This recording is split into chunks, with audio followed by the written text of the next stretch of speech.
Bem-vindos, bienvenidos, welcome à terceira edição da Brasil Immersive Fashion Week, um lugar para conhecer as pessoas e as marcas que estão transformando o futuro da moda e da cultura. Meu nome é Olivia Merchior, você está aqui pela primeira vez, eu te convido a visitar a brfw.com, onde você poderá encontrar conteúdos inspiradores sobre arte, cultura, moda e, claro, tecnologia, como esse que nós estamos prestes a assistir. E hoje nós vamos falar sobre afrofuturismos e afrofuturismo 2.0 com Zaika dos Santos, multiartista, pesquisadora, cientista de dados, curadora de arte digital, designer, professora de STEAM. Não se preocupe, ela vai explicar o que é isso já já. Então, para começar, bem-vinda ou bem-vinde, Zaika? Bem-vinda, bem-vindes, bem-vinda. Bem-vinda. Enfim, Boa. futuro, né? Somos nessa Exato. multiplicidade. Olim, estou muito feliz de estar aqui, muito obrigada pelo convite para participar do BRFW, esse evento incrível. Obrigada, Zaika. E, Zaika, assim, já vou começar porque você é uma multiartista e eu diria naqueles tópicos ali iniciais da sua biografia, eu botaria poetisa também. Então, eu queria começar, né, mostrando para as pessoas, na verdade, falando de um trabalho que você fez, se eu não me engano, em abril desse ano, num outro festival muito bacana também, que se chama Breve, e essa instalação que foi construída ali no Mineirão durante esse festival. E essa instalação, eu queria que você falasse um pouco dela, mas eu queria ler aqui para as pessoas, né, o que você escreveu no Instagram e que, para mim, é um verdadeiro poema que fala sobre afrofuturismo de uma maneira muito bonita, que é o seguinte: Sanhaja me ensinou com a consciência mítica de que no Ocidente, assim como ele, eu sou um mito. Lélia Gonzalez me resgatou com o pretoguês. Sueli Carneiro me disse para lutar contra o epistemicídio. Abdias do Nascimento instalou no meu coração o quilombi. Já fui até o Exu Tiama na faculdade. Assim como sou a Sankofa do rei do reino de Adinkra, acredito no tempo não ocidental, até porque meu corpo não tem o mesmo tempo do relógio e nos ciclos da vida transtemporal. Ancestralidade não se explica, ancestralidade se vive, e a ancestralidade estaciona como uma nave em todo o espaço, promovendo a educação étnico-racial. Um pouco dessa obra para a gente começar aqui falando de beleza, arte, poesia. Nossa, que massa! Então, eu gosto muito dessa obra, né? Ela se chama Encruzilhada do Futuro. É um projeto de instalação imersiva, ao mesmo tempo que é um site específico, e foi desenvolvido em parceria com o Breve Arte, né? Dentro do Breve Festival. Esse projeto, na verdade, ele foi feito junto com o Arte Pública, e aí a curadoria foi do Arte Pública, então tiveram vários artistas, cada um fez uma instalação diferente, e minha instalação foi ficar ali dentro do Mineirão, então a nave ela estacionou no Mineirão, e se chama Encruzilhada do Futuro. A Encruzilhada do Futuro, ela é atrelada aí ao cosmograma Bakongo. Então, a gente tem esse cosmograma que vai falar da relação do tempo, o tempo agora, o tempo depois, né? O tempo que não é o tempo do corpo traçado pelo tempo do relógio. E o cosmograma Bakongo, ele fala de espiritualidade, né? Então, você vai ter aí essa linha que a gente conhece, que vai dividir, né, esse mundo entre real e espiritual, que é a Calunga. E a nave, ela representa essa divisória da linha, né? A gente tem ali a Sankofa como eixo, que vai trazer para a gente a ideia do passado, do presente e do futuro também, com o volte e pegue. Então, voltar no passado e pegar. A Sankofa, ela é um símbolo adínkara, né? E, na verdade, eu nem falo como símbolo, mas trago também para uma outra reflexão, né? Que a Sankofa, ela é uma escrita africana, né? E aí a gente está falando de África, que é um continente que tem mais de 2.000 línguas, né? Trazendo aí cada uma a sua perspectiva ancestral, atemporal. Aqui atrás de mim tem alguns adíncaras, que são os que eu pinto, né? Assim como a sankofa. Eu não me foco só a sankofa, mas em vários. E aí, Encruzilhada do Futuro diz bem desse eixo de encruzilhar mesmo, né? De encontro, de conexão. Até o início de 2022, estávamos aí nesse terror atemporal, né? Ou nessa distopia social. Pensar uma nave para buscar toda essa população e levar para um espaço de acolhimento, de afeto, acho que é uma reflexão muito importante. Principalmente num mundo, né, que ainda está lutando, né, de maneira coletiva contra o genocídio da população negra, contra a LGBTQIAP+, fobia, né, contra a violência contra as mulheres, contra pessoas PCDs, contra a população indígena. Então, às vezes eu não me sinto muito desse mundo, né? Eu entendo muito essa ideia de ser de outro mundo, como o Sanha, ou Sunha, Sanha, Sunha. E esse outro mundo, na verdade, é a relação do afeto mesmo, né? A gente se afeta, a gente troca, a gente constrói. E aí foi um processo bem legal, porque o Pública abraçou, né? O Pública Arte abraçou esse projeto com muito carinho, com muito afeto, construiu uma equipe muito grande para construir a parte real, né, dessa instalação, porque a gente tem a ideia, o projeto conceitual, né, é uma coisa, transformar o projeto conceitual que sai ali do papelzinho, da parte estética, que sai aqui do meu computador em um programa, né, através do SketchUp, para depois ele se tornar uma parte real, né, para se tornar uma instalação real, foi o momento assim mais forte, né, de ver esse projeto, de ver todo o público interagindo com essa nave e depois de um tempo todo mundo falando nossa nave, porque é nossa, né? E aí tem isso, Belo Horizonte, né? Eu sou mineirinha, então BH, né? Em Minas Gerais a gente já tem muitas histórias de conexão com outros mundos, né? Com outros universos, outros planetas.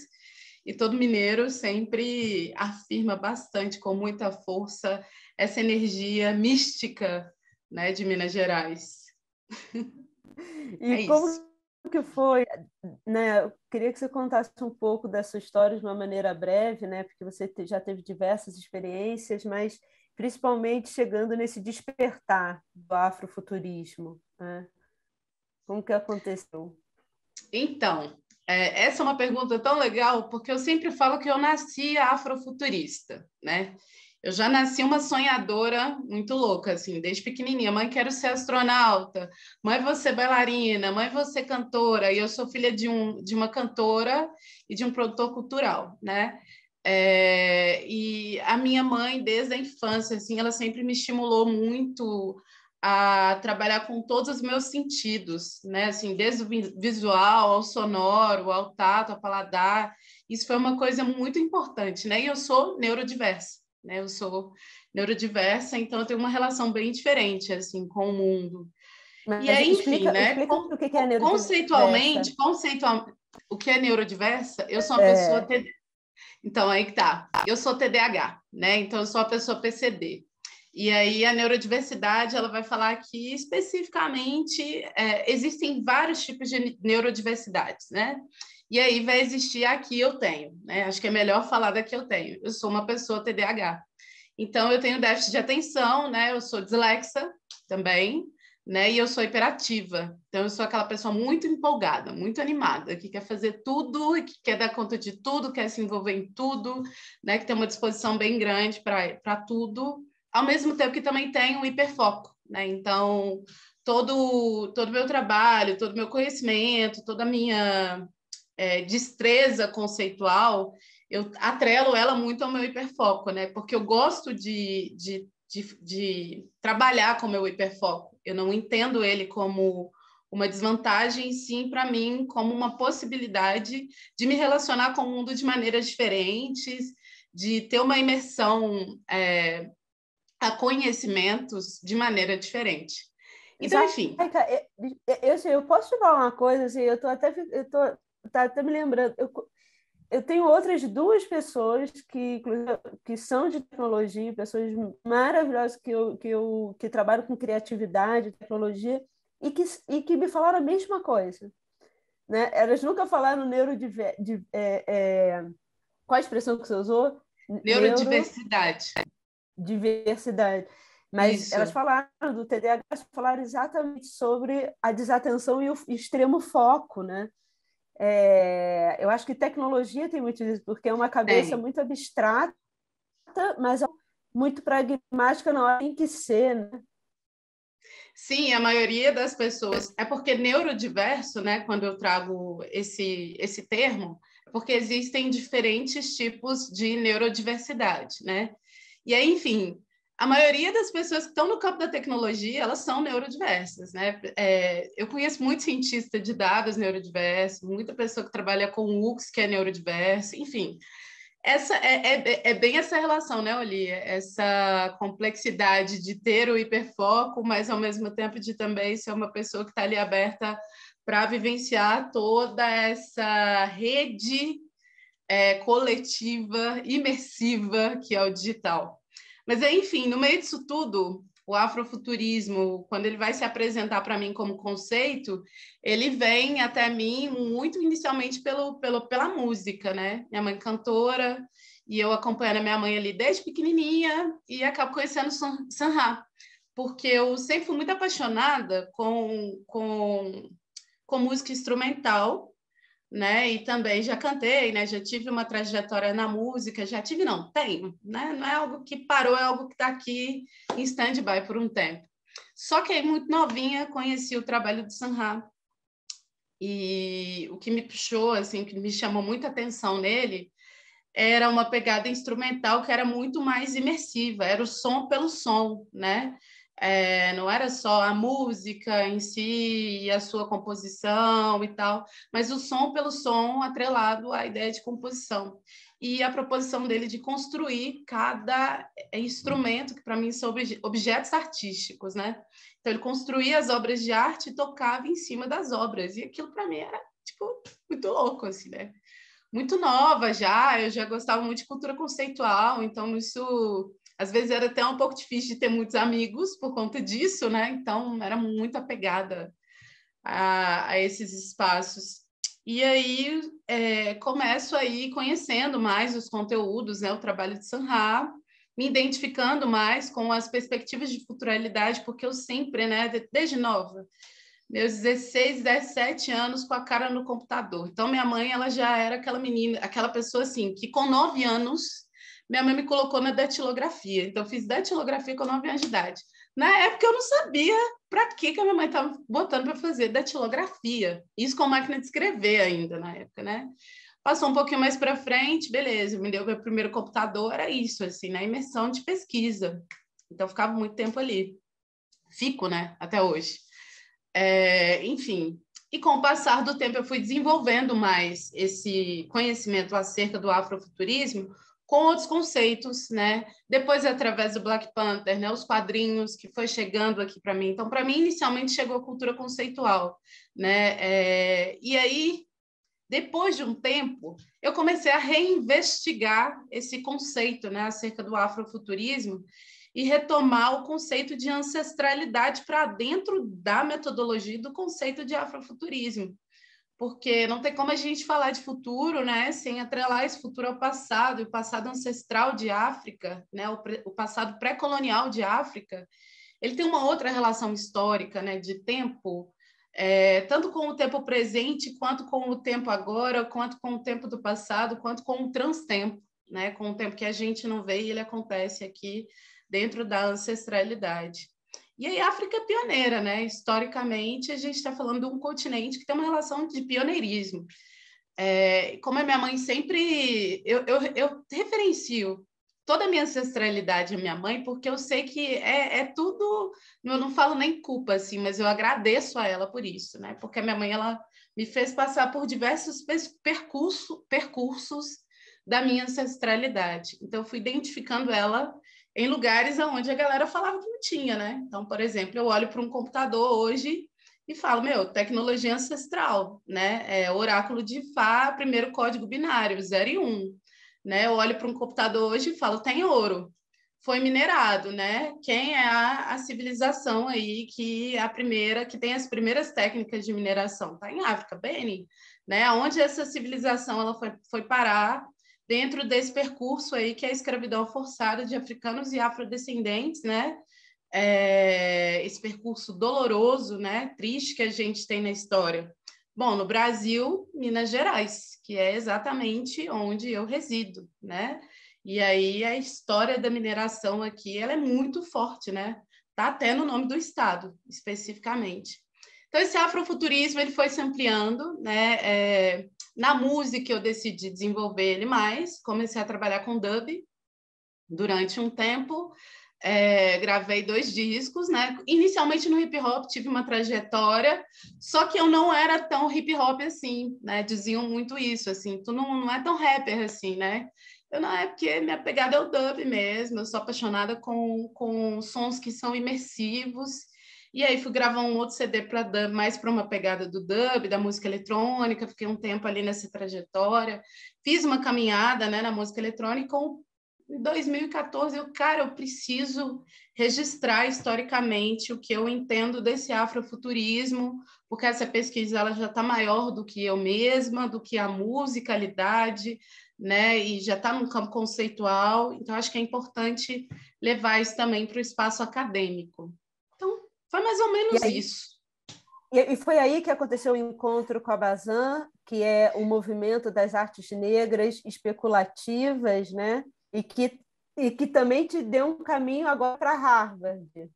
O que acontece acerca da Bazin? Na verdade, quando em 2014, né? 2014, 15, 16, quando eu entro ali para a universidade, vou estudar na Escola Guignard, né? Que é a escola do artista Guignard, né? O grande artista renomado e tal. Eu decido traçar um percurso intelectual acerca do afrofuturismo. E nisso eu começo a me conectar com os intelectuais, né, que são importantes, tanto na produção quanto no registro histórico do que é esse tal de afrofuturismo. Aquela coisa de, pô, vou mandar um e-mail, né, custa nada, vou falar um oi, vamos ver o que dá, né?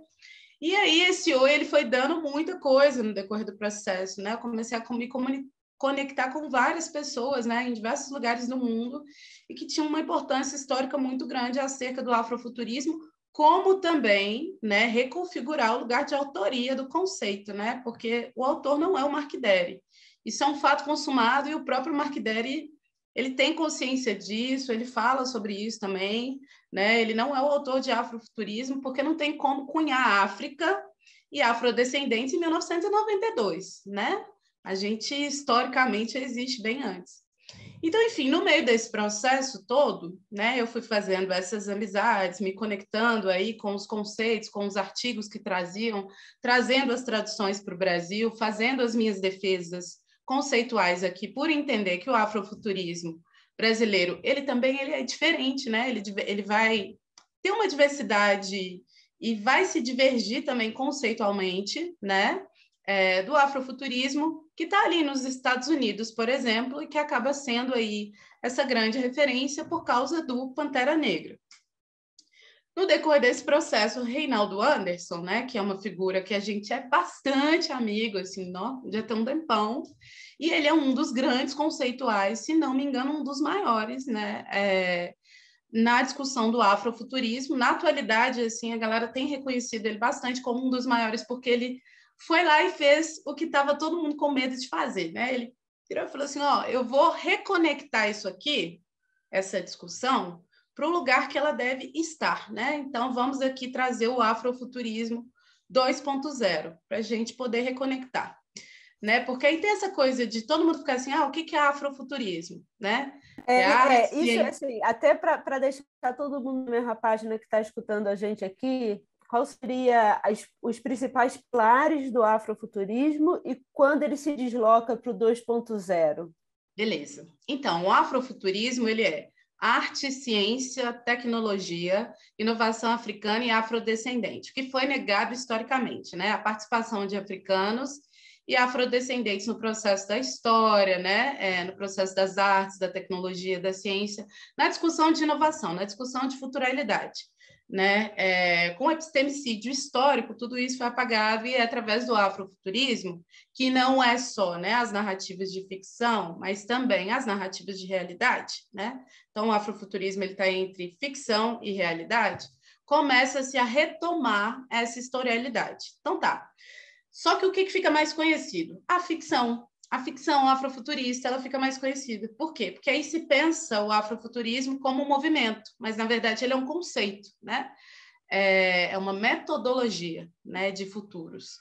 Então, quando se pensa afrofuturismo aí como movimento, se pensa ele mais dentro do campo literário. Só que ele existe tanto em literatura, quanto em moda, quanto no cinema, na música, né, nas manifestações culturais, na ciência, na tecnologia, na arte, enfim, né, nos estudos sociais, né, nas práticas de inovação, de tecnologias sociais também, enfim, uma série de campos. E aí, como a Octávia, que é essa deusa rainha macro, né, ela fica muito conhecida aí no campo literário, e há ainda também quem questione, né, se ela é ou se ela não é afrofuturista, porque ela também não se definia muito nesse lugar, ela se definia aí na ficção especulativa. E aí para além do afrofuturismo. Clara. Sim, ela se definia como uma escritora de ficção especulativa para além do afrofuturismo. Então, existem outros movimentos especulativos. Essa é a questão. O afrofuturismo não é o único movimento especulativo negro. Tem outros movimentos especulativos negros. Então, ela se definia nesse campo macro. Nesse campo macro. Então, o que acontece? Como chega no Brasil tardio, né, e as traduções, elas também não chegam de maneira recortada, né? Assim, eu vou fazer um trabalho X, vou fazer o meu recorte, vou falar desse recorte, né? E como também aqui no Brasil acaba que a gente também vivenciou um apagamento histórico acerca da história, não só da arte moderna, mas acerca da perspectiva de modernidade negra, né? Não só esse apagamento, mas vários apagamentos, né? O epistemicídio acerca da população negra, ele está aí. Então, quando acontece esse apagamento, as pessoas não conseguem, às vezes, fazer um paralelo histórico com o que a gente tem como história real aqui. Né? Por exemplo, o Abdias do Nascimento, né? Se você for pensar a história da arte moderna, ele é uma das grandes referências que a gente tem. A Lélia Gonzalez, né? Cunhando ali português, também, né? Então, assim, entre outros e outras, né? Nessa relação de modernidade. E num período temporal estão ali aproximados a Sanha, né, e Octávia. Enfim. E você escreveu um artigo sobre, né, Semana de Arte Moderna de 22, sim, inclusive, né? Eu escrevi para a revista Amarelo, né? Eles me chamaram para participar de uma edição.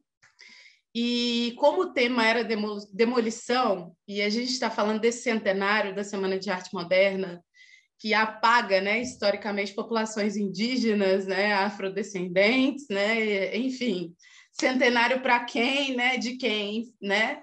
E sempre fica essa coisa de, não, mas tivemos um lá, né? Tipo, não, cara, tem muito mais, né? A gente precisa falar dessa história aí que foi apagada. Então, nesse artigo, eu trago uma história real, né? Um personagem real, para construir uma narrativa acerca de não só um único personagem, mas vários personagens da história real brasileira, a Zaira, né, especificamente, que é uma cantora, né, que estava ali no século XIX, que tem uma trajetória incrível, que foi esposa do Donga, né, e que são pioneiros na cultura conceitual do samba, enfim.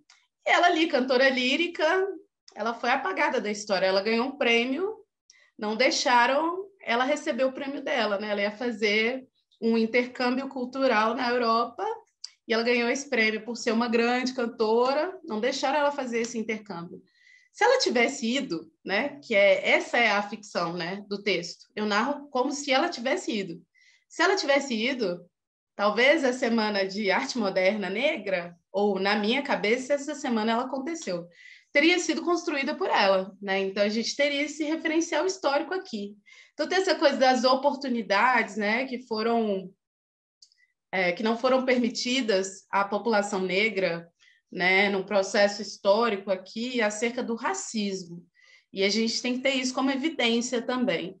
E aí, enfim, nessa conexão toda, o afrofuturismo ele acaba ficando muito focado aqui em é a ficção especulativa literária. Sim, também ela tem a sua potência, ela é muito importante, mas o afrofuturismo ele se expande para outros lugares. A discussão do próprio Sanha, né, já passava por esse percurso quando ele tinha ali um desencontro conceitual com os Panteras Negras, né, porque ele falava, as tecnologias, né, essas tecnologias que na época eram analógicas até então, né, acerca da discussão e da evolução da tecnologia, ele sempre falava, a gente consegue usar, sim, essas tecnologias para falar da nossa ancestralidade.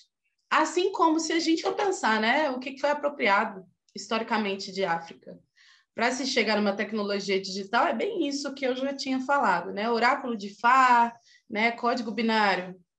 Oráculo de Fá seria aí o primeiro código binário, né? Enfim. Então, quando o Reinaldo Anderson, né, ele chega a cunhar, né, o afrofuturismo 2.0, ele reposiciona o afrofuturismo para o seu lugar histórico, né? Tanto numa perspectiva conceitual, quanto para uma perspectiva da cultura pop.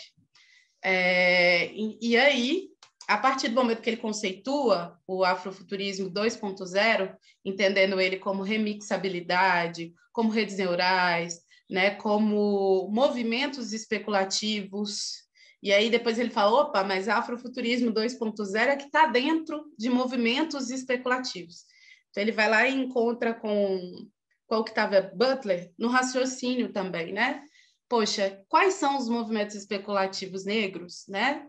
E aí a gente sai para além do afrofuturismo e chega aqui no afrofuturismo 2.0, chega no futurismo quântico negro, chega no afrosurrealismo, né? A gente sai do afrosurrealismo, pensa no afropessimismo, né? A gente vai pensar no astronegro, né? A gente vai pensar em tecnologias digitais negras, né? Eu gosto de usar um termo muito legal para pensar esses movimentos especulativos negros como afrotecnoculturas, né? Porque a gente falou muito ali em 94, que elas não eram crianças em 94.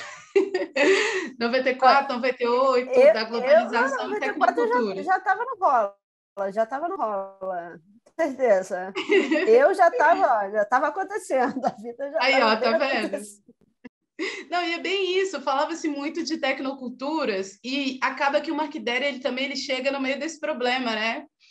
Porque ele tenta meio que falar assim, poxa, mas onde estão essas pessoas negras dentro dessa tecnologia? Só que já tinha quem estava falando, né?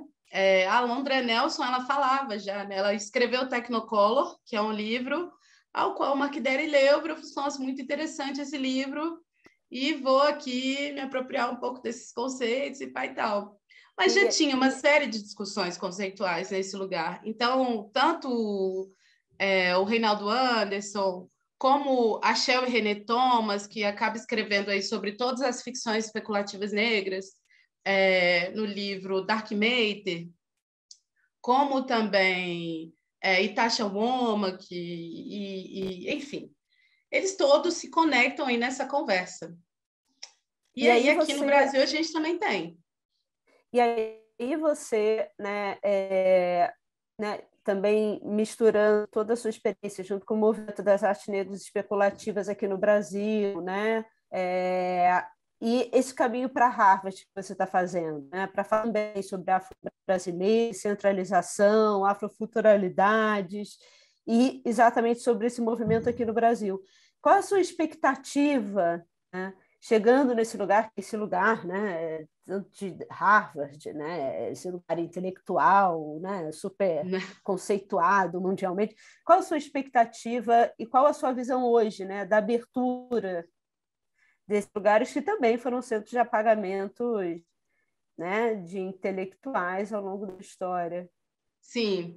Então, o que acontece? Eu acabei sendo convidada a coordenar a Black Speculative Art Movement aqui no Brasil. Então, eu iniciei essa coordenação lá em 2020, né? Porque eu recebi o convite em 2019, eu falei, meu Deus, você é maior do que minhas pernas, né? Vamos com calma que a gente vai conseguindo, né? Porque são muitas pessoas, cada um com a sua narrativa e tal. E aí, inicialmente, eu falei, vamos fazer uma convocatória aqui no Instagram. Fiz uma convocatória no Instagram, só que não foi uma convocatória daquela de vou selecionar o seu trabalho e dizer se você é afrofuturista ou não, porque eu acho isso muito complicado. Não acredito nesse tipo de curadoria. Eu acredito que o afrofuturismo ele não tem propriedade, né? Ele não tem um proprietário, assim, no âmbito de ele é feito por pessoas pretas. Ok, isso é uma propriedade. Mas ele não tem um proprietário de esta única pessoa preta é afrofuturista, aquela outra não é. Não, enfim. Acredito que se a pessoa ela se afirma nesse lugar, é isso aí. Então, essa convocatória ela aconteceu dessa forma, e aí eu recebi uma série de trabalhos que não eram só focados em arte, né?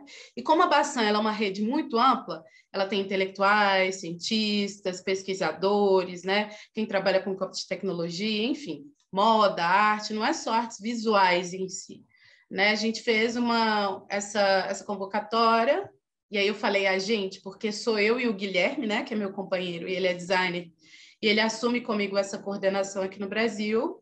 E aí começamos a organizar, com o passar do tempo, né, essa rede, né, para que houvesse um processo de circulação desses trabalhos, que esses artistas eles tivessem uma circulação internacional, os conceituais também, pesquisadores também, e que a rede se conectasse com esses conceituais. Ou seja, tirar um pouco dessa limitação, né? Que para você conseguir falar com uma pessoa que está em outro país, você precisaria de viajar internacionalmente, né? De ter um acesso muito renomado, né? Requintado a essas pessoas. Estreitar, porque a internet está aí para isso, para a gente construir redes que são descentralizadas. Então, a Bacela nasce assim. A gente faz o primeiro encontro da turma com o Reinaldo Andes, que foi uma coisa incrível, tipo, a galera, tipo, meu Deus, é o Reinaldo Andes, a gente conversando com o cara tá aqui contando a história de como ele escreveu o artigo lá na Unesco, né, e fez aí o manifesto da Black Speculative Art Movement, como isso cresceu, e, pô, ele é chefe de departamento lá na Temple University, né, então quebrar esses bloqueios é muito legal. E nisso ele conhecendo o trabalho de todo mundo da rede. E aí a gente fez no ano passado, mentira, foi esse ano. Esse ano aconteceu o primeiro Afrofuturismo Festival junto com o Carnegie Hall. E aí eu fui convidada a expor meu trabalho, Gente, né? Muito chique, hein? É muito chique. Pois é, eu fui convidada a expor o trabalho lá no Carnegie, e aí eu, ao mesmo tempo que também convidada a puxar a programação da rede brasileira toda no Carnegie. Eu falei, meu Deus, é lógico. Gente, vamos fazer um evento online. Começou assim com, vamos fazer um evento de 1 hora, virou um evento de 10 horas. Aquelas, pelo que a gente ficou sabendo da programação inteira, né, do Afrofuturismo Festival, a Bassan Brasil foi a rede que ficou mais tempo online fazendo o evento. E aí, nisso foi isso, assim, a galera conhecendo a rede, conhecendo cada um dos artistas, intelectuais, pesquisadores brasileiros, né, do afrofuturismo, o pessoal falando dos próprios trabalhos e das próprias pesquisas, e ao mesmo tempo a gente também conhecendo a turma, né, porque a gente se conhece no Instagram, né, se conhece de falar um oi na rede social, trocar umas mensagens de vez em quando, mas conhecer o trabalho do outro com profundidade é muito legal. E, enfim, depois disso tudo, depois de ter defendido o meu conceito, né, que é um outro movimento especulativo negro, né, eu chamo ele de afrofuturalidades, e eu nomeio ele assim porque tem um problema grandão aqui no Brasil com o conceito de afrofuturismo, né, conceitualmente. Há quem queira usar afrofuturismo e há quem não queira, e Por eu quê? Qual o criei motivo? Então, há quem entenda que ele é um movimento muito atrelado à cultura pop, e há quem prefira mais questões e movimentos que estejam atrelados à cultura conceitual. Mas o afrofuturismo, ele é tanto cultura pop quanto cultura conceitual, né? Então, eu, por exemplo, sou afrofuturista, mas eu não sou só afrofuturista. Eu sou afrofuturista. Quando eu estou afim de ser afro-surrealista, eu vou ser afro-surrealista. Quando eu estou afim de ser afropresentista, eu vou ali ser afropresentista. Quando eu estou afim de ser afrofuturalidades, que é o que eu mais gosto, eu sou das afrofuturalidades. Por quê? Porque em afrofuturalidades eu consigo mesclar todos os movimentos especulativos negros, né? Não, eu não preciso escolher um deles, né, para me denominar como se eles fossem uma oposição, porque na verdade não são metodologias e a gente consegue trabalhar com essas metodologias atreladas, né, de maneiras diferentes, diversas, né? E aí com a minha mente neurodiversa, minha mente TDAH, né, não tem como eu olhar para movimentos especulativos negros e entender eles como oposição, eu consigo entender eles como somatório, né? Então, se eu trabalhar com um pouquinho deles para cada uma das minhas proposições, ou em arte, ou em tecnologia, ou como professora de STEM, né, que é ciência, tecnologia, engenharia e arte, matemática, saca? Eu consigo mesclar a cabeça de quem está ali também produzindo esses conhecimentos para que na escola, que é aí que está a questão, para quando a gente chega ali na educação básica, né, pensando o ensino da educação infantil, né, o ensino fundamental, né, o ensino médio, o ensino superior, a gente tenha mais pessoas pretas nesses espaços, a gente tenha mais pessoas indígenas, a gente tenha mais a população periférica nesses espaços.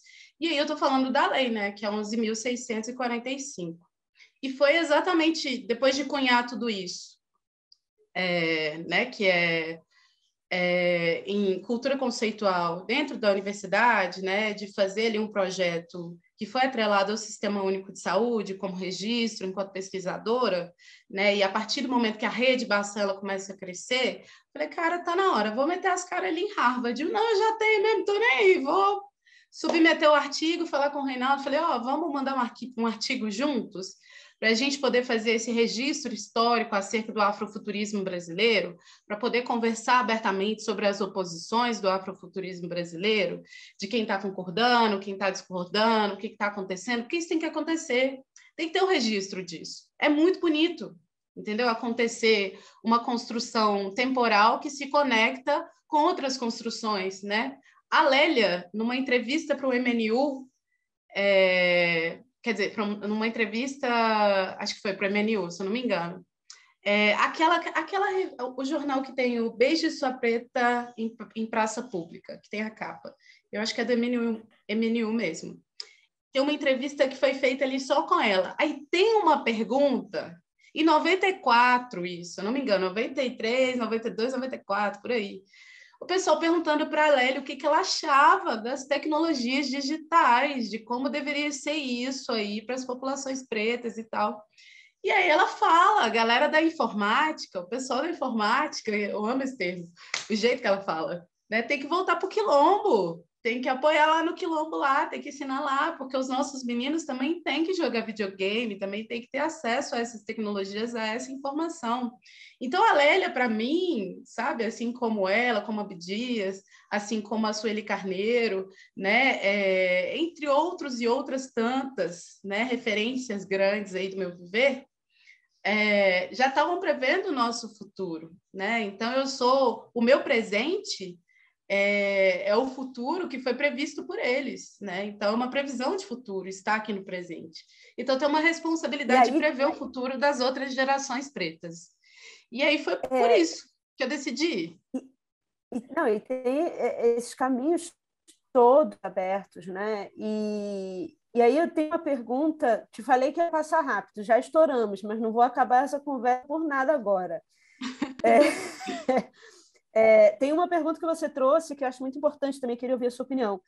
Existe uma reatividade, né? Muitas vezes, quando a gente fala, não só com pessoas pretas, brancas, periféricas ou não, sobre as ideias da digitalização, do futuro, quando a gente fala principalmente da temida palavra metaverso, né? Sim. Que também já foi estupiada antes de entrar em qualquer lugar, né? O mercado já fez é uma loucura. Então, quando a gente fala sobre descentralização, né? Você usa ali né, no seu projeto de Harvard, mas ao mesmo tempo a gente fala de descentralização através da blockchain, metaverso, esse campo digital, e eu acho muito importante quando você fala, você bota a ideia do quilombo e fala, tem que voltar lá, né? E tem que fazer parte disso também. Porque muitas vezes o que a gente vê é uma reatividade, uma reação, né? Falando assim, não, isso não é para mim. Como que você tem visto essa adoção, principalmente do digital? E geralmente quando as pessoas pensam em tecnologias, elas pensam em coisas digitais, né? E aí, quando a gente pensa em ancestralidade, geralmente as pessoas pensam em analógico. E eu acho Sim, que o afrofuturismo é uma junção, né, geral, desses dois de lugares. todo esse pensamento desses dois lugares. Então, o que acontece?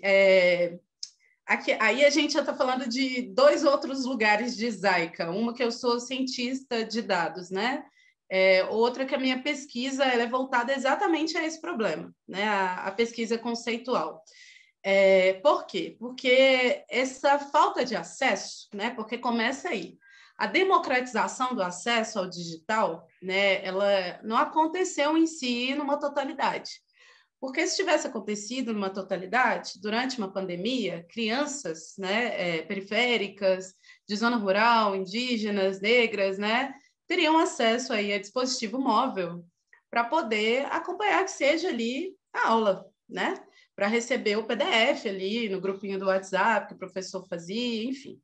Então, a gente está com um problema que ele está lá atrás ainda, que ele está muito atrelado ao que começa ali em 1998 com muita força, que é essa democratização, né? Essa discussão e essa prática, e ela chega aqui agora. Então, a gente está tendo um desnivelamento de tempo, né? Por exemplo, eu sou uma pessoa que acredita bastante no digital. E eu sou uma pessoa que está ali, ó, trabalhando com as tecnologias da Web3, né? Sou criptoartista também, né? Para além de trabalhar com a tecnologia da Web3. Mas eu entendo que essa tecnologia, ela ainda não é acessível, em sua maioria, para pessoas que são periféricas. E eu entendo isso enquanto realidade. Então, o que eu preciso fazer neste lugar? Democratizar. Discutir a democratização como processo prático. Ok, nós vamos fazer um desfile da Bação Brasil em NFT. Quem entende o que é NFT? Quem não entende o que é NFT? Vamos conversar sobre NFT, vamos democratizar isso aqui. Por quê? Porque você pode ganhar grana com NFT, saca? Né? Você pode ali vender, receber através da tecnologia blockchain, receber o seu dinheiro, pai tal, pagar suas contas, seguir sua vida. Se o afrofuturismo também ele não é metodologia, no tempo real, utilizado aí para fomentar, né, práticas que são de democracia social, porque a gente está falando disso, né, de justiça social como conceito em movimento, né, não faz sentido. Então, faz sentido discutir isso na prática também, fomentar isso na prática, estimular isso na prática. Então, por exemplo, o desfile que a Bação vai fazer na BR-IFW, ele parte desse lugar, né? A empolgação que aconteceu na rede acerca disso, né? A discussão que tem se contemplado acerca dessa dinâmica é muito potente. Por quê? Porque são artistas que aí, em sua maioria, os que estão, né? Os que são artistas da rede, que vão participar do desfile, começaram a usar o digital de diversas maneiras. Há quem decidiu usar o digital porque estava ali na faculdade de artes, ia comprar os materiais eram muito caros. Não, acho que eu vou usar o digital, que é o meu acesso de recurso. Há quem decidiu usar o digital porque achava mais interessante como técnica e como metodologia. Há quem queria usar o digital porque, olha só, eu não tenho nenhum preconceito aqui, não vou nem usar esse termo. Eu não tenho nenhum problema em usar a tecnologia digital como prática. Mas eu quero que o meu trabalho ele surja desse digital porque eu consigo entender que é uma parceria entre eu e o computador. Então, tem essa coisa da democratização da informação. Se eu aqui, como cientista de dados, coordenadora da rede, que entendo a cultura conceitual, entendo a cultura pop, entendo a discussão da tecnologia em si, que já está mais avançada lá dentro do Web3, né? Quando a gente pensa a tecnologia blockchain, se eu não consigo trazer essa democratização para essa rede, né, aí também eu não estou fazendo este meu papel de democratizar conceitos, práticas, para que essas pessoas também se envolvam nesses espaços. Mas isso também não parte só de mim enquanto pessoa preta que tem essa tecnologia, que é aí que está tá o problema da história. Né? Se existem grandes marcas, grandes empresas, que elas tenham acesso, que elas fomentam esses acessos, elas fomentam essas informações, se na hora da contratação, né, elas não trabalham ali com um time de diversidade e inclusão, se elas não acessam e não respeitam aquelas práticas que são entendidas como ODS, né, os Objetivos de Desenvolvimento Sustentáveis da ONU, né, que a gente já sabe que é eixo referencial para qualquer empresa, se na prática elas não fomentam um time de diversidade maior, que não seja só no espaço trainee, e sim no espaço profissional para além do trainee, aí o meu trabalho aqui também fica um pouco complicado, sabe? Então, Tá certíssimo. é uma parceria, né? Isso vai ser em conjunto, a gente vai ter que conversar mais sobre democratização do acesso ao digital, a gente vai ter que ter paciência nessa conversa também, e a gente vai ter que entender que a falta de acesso não é responsabilidade de quem não tem o acesso, né? É responsabilidade de quem até hoje não entendeu que precisa quebrar essa limitação da falta do acesso. E pegando esse gancho, infelizmente eu vou ter que ir para a última pergunta, que a gente falou que ia tentar falar 30 minutos, mas a gente vai ter que ir para a íntegra, porque é uma conversa fundamental que a gente teve aqui, que não dá para cortar, mas agora a gente realmente tem que ir para a última pergunta. Eu acho que ela tem um gancho muito forte com o que você acabou de dizer. E a última pergunta, né, quando a gente fala de afrofuturismo 2.0, eu pensei aqui em perguntar para você qual o principal problema do futuro que foi construído ao longo das últimas décadas. Então, o futuro que foi construído ao longo das últimas décadas, eu sempre fico pensando nele pelas vanguardas, né? Vamos começar ali na conversa de vanguarda. E eu puxo um pouquinho para a arte antes de ir para outros campos, porque eu acho que a arte, né? Arte e moda são referências centrais. Não tem como a gente não dizer isso, né? Assim, roupa se veste, né? Você está ali com ela no corpo o tempo inteiro e ela diz muito sobre você, a sua estética, e a arte também. E aí, assim, chegando ali nas vanguardas, quando a gente pensa no futurismo, né? Como surge esse conceito, né? Era uma vanguarda fascista, né? Que complexa, né? Uma vanguarda fascista que não aceitava pessoas pretas, não tinha mulheres, né? Enfim. E que estava ali fazendo dentro do espaço museal, que acaba surgindo, né? Para guardar tudo que foi roubado de África, que foi roubado dos indígenas, eles estavam fazendo uma apropriação desse espaço. Então, eles iam até esse museu, que já tinha um tanto de objeto roubado, exposto para todo mundo assistir, e aí eles queriam apropriar aquele espaço porque eles não acreditavam na tecnologia, né, na proposição ali que estava dentro daquele espaço conceitual, então eles queriam criar deles. Então, era roubo de roubo, né? Apropriação do que já tinha sido E apropriado. algumas apropriações assim descaradas, né? Sim, Como total. maias, né? Apropriação de máscaras, mas assim, sem tirar nem pôr, a cópia pura. Total. Não, e isso não vai acontecendo só no campo das artes, né? Se a gente for pensar por essa ideia de modernidade que acontece assim. No campo da ciência, né, diversos cientistas negros do período ali do século XIX, XX, eles foram apagados da história, né? Hoje a gente vê aí essa proposição de retomar essas autorias, e é uma proposição que está muito atrelada à conversa do epistemicídio histórico, né? Ah, mas foi apagado. Por que foi apagado? Né? Por que esconde? Né? Quem inventou a geladeira? Né? Por que esconde quem inventou tal tecnologia X? E aí eu gosto muito de trabalhar com o Carlos Machado, que ele é um pesquisador e conceitual afro-brasileiro, ele até usa muito o termo afrodescendentes, né?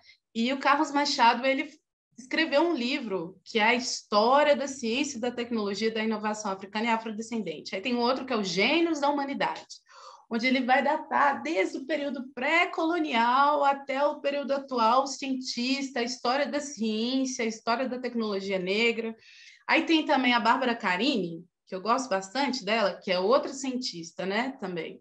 E a Bárbara, ela foi escrever um livro que se chama A História Preta das Coisas, onde ela vai contar essa história dentro do campo da ciência também. Então, esse apagamento ele vai ali no campo das artes, no campo da ciência, e do campo das artes se apropria também o conceito de futuro, né? Porque há quem diga, mas a palavra futuro ela já existia antes, né? Ali da prática da vanguarda e do conceito de vanguarda futurista, né? Mas é bem óbvio, né, que há uma relação muito direta quando se pensa o futurar do jeito que se pensa numa perspectiva ocidental. E essa... Tem uma... Desculpa. Tem uma Sim. questão que também me veio muito à cabeça, que estava conversando com a Carolita e ela falou, é sempre um futuro que destrói, que conquista aquilo outro, né? É sempre um futuro de não pensar em ecossistema, é sempre destrutivo, de aniquilamento, ou sou você, né? E o afrofuturismo parece algo muito mais ligado à natureza e um ecossistema que você se entende parte como um todo. Não sei se eu estou falando besteira. Sim, é um futuro que ele está atrelado à história do vencedor, né? Quem que está vencendo para construir esse futuro? Então, e aí é que tá, né? Aí há essa narrativa que também é muito ocidental. Quem é o vencedor e quem é o vencido, né? Quem que venceu e quem que perdeu, né? Depende de que relação de tempo que se lê como história de vencedor ou não, né? Quem foi o mais violento, situação. né? Muito isso, né? Nas histórias é isso. Vence a narrativa de quem foi o mais violento. Exatamente, a narrativa da violência. E aí a gente vai ter essas proposições, né? Históricas. Proposições são essas práticas genocidas, né? Que estão atreladas aí ao racismo, ao assassinato da população indígena, né? A manutenção das mulheres em um lugar de submissão, né? Ao apagamento da população LGBTQIAP+, ao apagamento da população PCD, enfim, toda essa narrativa de violência, né? Essa narrativa genocida. Então, que futuro é esse que se constrói a partir dessas narrativas? Para mim, o que faltou de fato na história do futuro que foi construído? Faltou ele ser diverso, faltou ser inclusivo, faltou ele entender que não era a única história e que existem histórias, né? Que existem futuros, que futuro é no plural e que existem diversas narrativas de futuro. Eu posso falar aqui das perspectivas afrocêntricas negras de futuro, mas existem as perspectivas indígenas de futuro. Quais as perspectivas indígenas de futuro? Essas perspectivas também não me interessam só como o saber, mas sim como o viver, porque eu sou brasileira, né? Estamos aqui, né? Olha, a gente está aqui no Brasil. E as narrativas indígenas também trazem a perspectiva do futuro, né? O tempo é outro. A relação com o futurário é outro. E esse tempo ele foi apagado no quê? No genocídio, né? Esse tempo ele foi apagado através da violência, né? Então, com violência, com genocídio, com assassinato, se pensar uma construção do futuro, tem uma complexidade muito grande. Eu acho que é atrevimento. Hoje o que a gente faz, sabe, enquanto população negra, população indígena, é se atrever a falar, a não se submeter a uma perspectiva histórica que vai acabar com essas populações, porque a gente não vai ir para a distopia, né? Porque se pensa o mundo muito nesse lugar, assim, ó, ou é uma distopia ou é uma utopia. E o que está no meio disso, né? E se eu decidir trabalhar com o meio da distopia e da utopia, e construir um outro caminho nesse meio? Então, esse futuro ele deixa de ser possível e se torna um futuro real. É por isso que eu acredito que futurar, né, e nem uso muito o termo o futuro, e falo futuro, né? O futurar ele está aí atrelado a você construir futuros que são ficcionais e futuros que são reais, porque tem a ver com sonhar a realidade, tem a ver com ser catalisador de futuro. É isso. Eu acabo essa conversa nunca, mas vocês já perceberam todos aqui como essa mulher é incrível e é um poço de conhecimento. Então, a gente não tem como dar conta de Zaika inteiro em uma hora, mas convido todos vocês, todas vocês, todos vocês que estão nos escutando para conhecer mais todos os fatos. @ Zaika Santos, né? Ou Zaika Santos. @ Zaika dos Santos. Sigam essa mulher, ouçam essa mulher, porque né, ela também tá junto de pessoas incríveis que estão abrindo caminhos muito mais interessantes para a gente pensar, né, para onde está indo. Zaika, eu queria te agradecer imensamente e nos vemos em breve na BRFW. E aí, só para fechar, antes do Levi aqui matar a gente por conta do tempo, eu vou fazer uma pergunta que o Levi já tá aqui, ó. A pergunta é: qual é o conselho mais precioso que você daria, né, para um artista, para um cientista de dados? Porque o artista no aspecto geral, né, Sim. para o futuro, qual o melhor conselho que você daria hoje?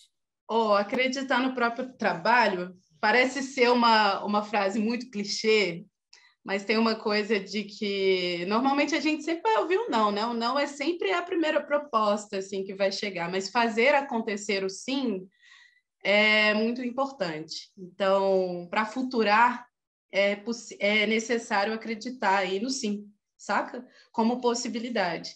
E o sim, ele nem sempre ele vem do outro, do corpo externo, né? O sim, na maioria das vezes, ele vem do nosso próprio corpo. Então, deixar a sua arte fluir e dar mais sims para você mesmo produzir a sua própria arte, fazer ela acontecer em diversos espaços, é importante também. Então, é isso que eu deixo. Aika, muito obrigada mais uma vez. Foi um prazer. E a gente se vê em breve. Beijo. A gente se vê ali. Beijo, beijo. Tchau, tchau. Obrigadaça. Prazer.